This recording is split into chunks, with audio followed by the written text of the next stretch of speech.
Okay, guys. Today we're gonna talk about my rig.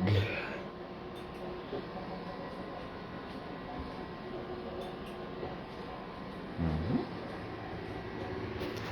So that's my rig turning on.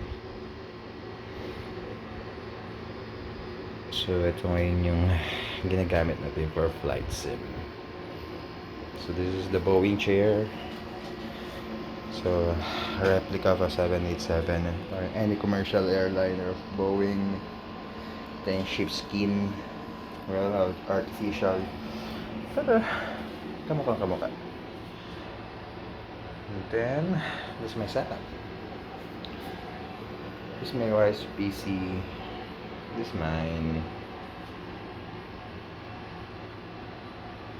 And this is what I'm using for joystick whenever I fly Airbus or fighter aircraft. This is my yoke.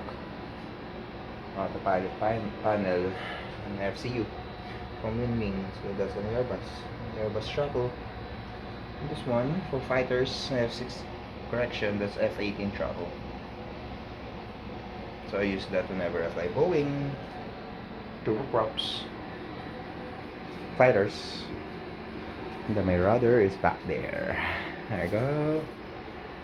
That's the rudder, and this is my VR. So that's it. That's my whole setup. Most of you know about it. So that's what I used to talk.